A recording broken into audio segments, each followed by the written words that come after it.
Moving on, this is Lisa Garber out of naturalsociety.com.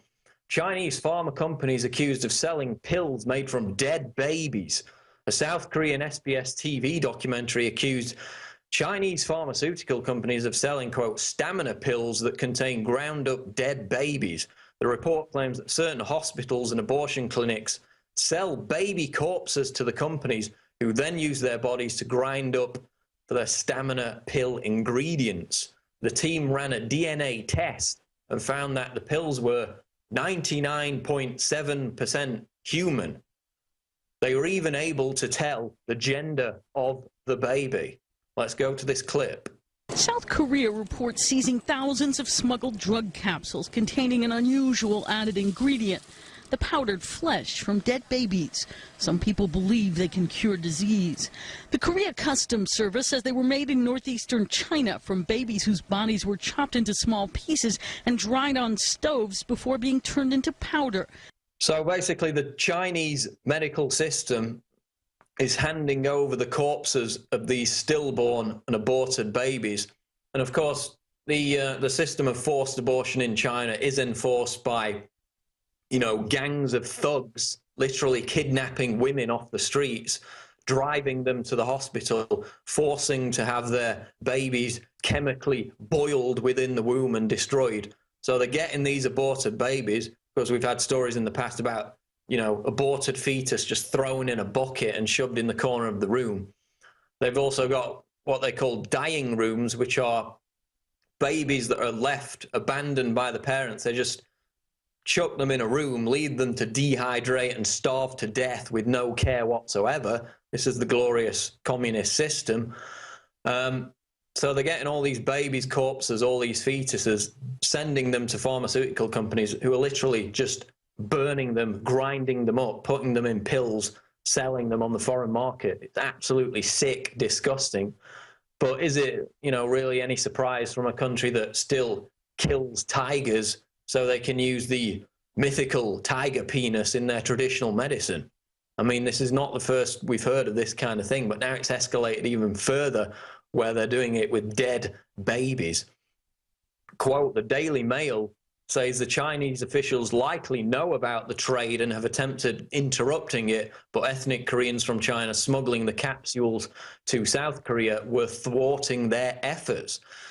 But of course, the real scandal here, which is ignored, is the fact that a plethora of Western companies are using cells derived from aborted fetuses to develop their products, mainly cosmetic items. Of course, we covered the Pepsi story here a few months ago, but also Neuralstem, Reneuron, Merck, GlaxoSmithKline, Cenomix Limited, and NeoCutis Incorporated.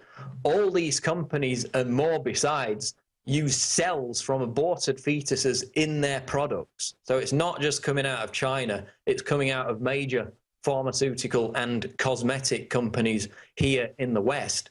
And after coming to that understanding that they're using dead babies, fetuses ground up in their products, would you be really comfortable in buying and using them?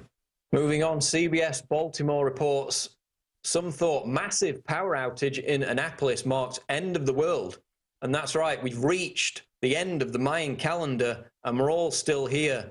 We're alive, we're going, it's December 21st, 2012.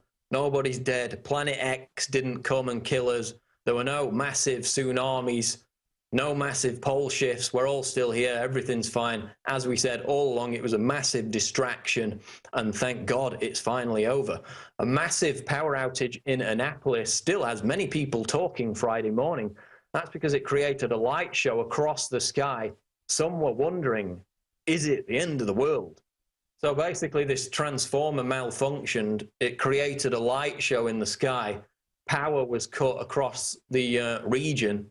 And according to this report, a lot of people left comments on social media fearing that this was the beginning, the early beginning, because it actually occurred on Thursday night, of Armageddon itself. But finally, we've got past this ridiculous Mayan calendar distraction.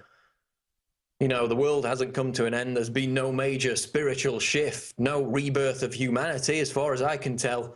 It feels pretty much the same as it did yesterday, which is not to say, you know, that the world as we know it is not coming to an end. It just seems to be doing so at a very much more gradual fashion, which is, you know, precisely the point, because the very real environmental, sociological, economic threats to life as we know it, things like genetic engineering, chemtrails, you know, unstable nuclear power plants, the fact that 43% of the children in Fukushima have thyroid abnormalities, the financial meltdown, the increasing erosion of morality and basic decency in developed countries, the increasing degeneracy of pop culture, and of course the evisceration of our rights with the Second Amendment in key focus this week.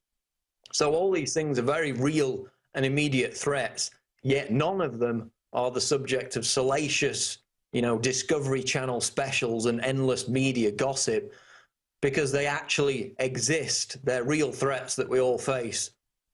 And they're not the distraction that the 2012 doomsday prophecies, which thankfully for now are over, have proven to be.